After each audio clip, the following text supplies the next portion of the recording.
What if the one person who could save a girl from never walking again was a complete stranger who wasn't even a doctor? Imagine this, a 17-year-old girl, once the fastest striker on her high school track team, now trapped in a body that betrays her every single day. Her name is Lena Voss. 2 years ago, a brutal car wreck twisted her spine and severed nerves in her lower legs. Doctors called it a partial spinal cord injury. Lena called it a prison sentence.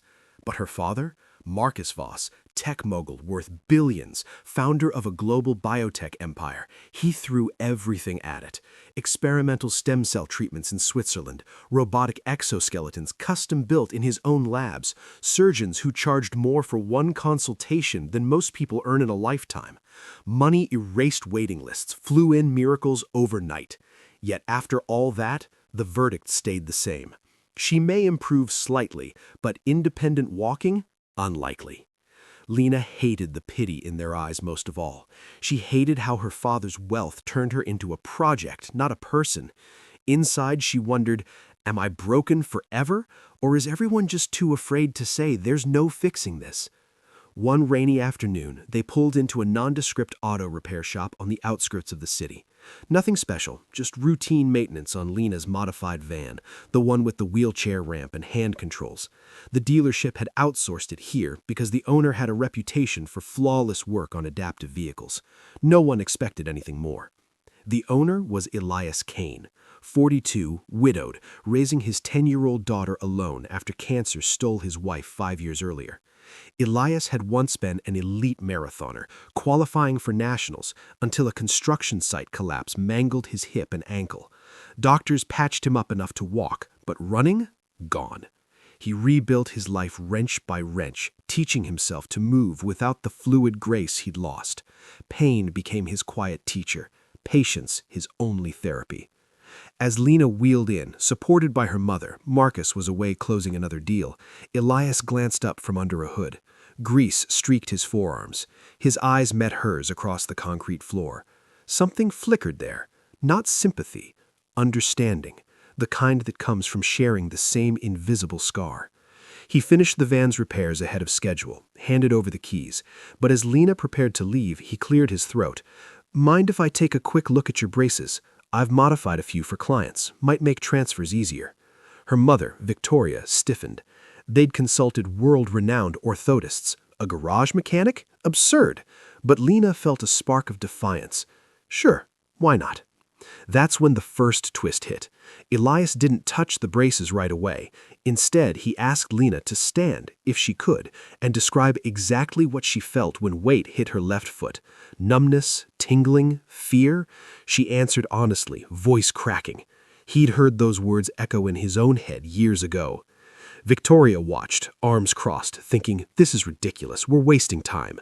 But Elias knelt, adjusted a strap no expert had ever questioned, and said softly, your body's not the enemy here. It's scared, like mine was. Then he asked Lena to try shifting weight, not stepping, just shifting, while leaning on the van's doorframe. Nothing dramatic happened, no instant cure. Lena wobbled, frustration flared, she almost sat back down. But Elias didn't push. He waited, silent, giving her space to feel the failure without judgment. What Lena didn't know yet, what no one did, was that Elias had spent years experimenting on himself, late nights in this very shop, testing angles, pressures, tiny shifts that coaxed dormant nerves awake. Not science funded by grants, just stubborn trial and error. Days turned into a quiet routine. Lena started coming back, telling her parents it was for van checkups. Victoria suspected something, but stayed quiet, noticing a subtle change in her daughter's eyes, less defeat, more fire. The second twist came 3 weeks in. During one session, Lena took 3 unaided steps across the shop floor. Not perfect, shaky, but alone. Elias caught her before she fell, steadying without celebrating. Victoria, who'd started dropping in unannounced, gasped from the doorway. Tears came unbidden. For the first time, hope felt dangerous because now losing it would hurt worse. But progress stalled after that. Plateaus hit hard.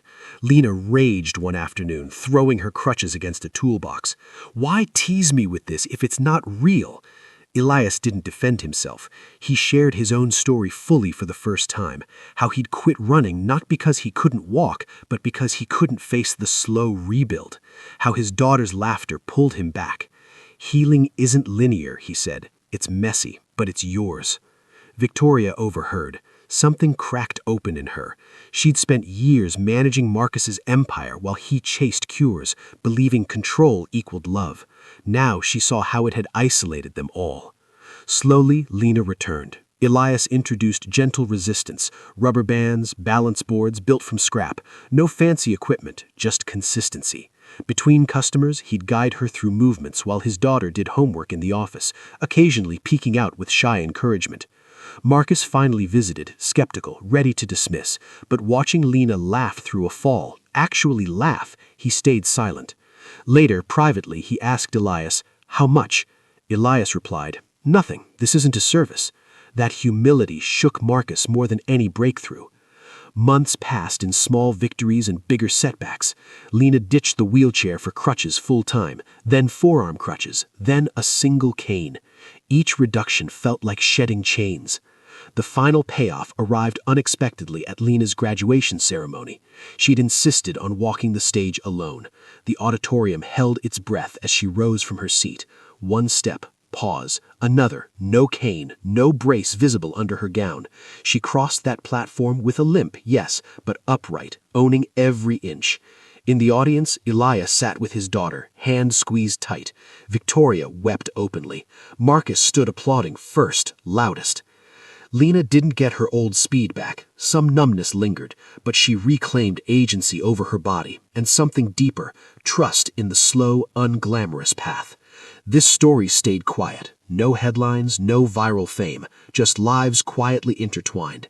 If it stirred something in you, maybe reminded you that breakthroughs often hide in ordinary places from people who've walked the same dark roads, take a moment. Drop a comment with one word, the emotion sitting heaviest in your chest right now.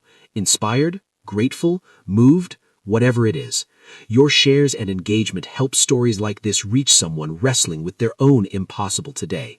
Thank you for being here, for believing in the quiet kind. Because sometimes the real miracles aren't born in boardrooms or breakthrough labs. They're forged in greasy workshops, one patient step at a time.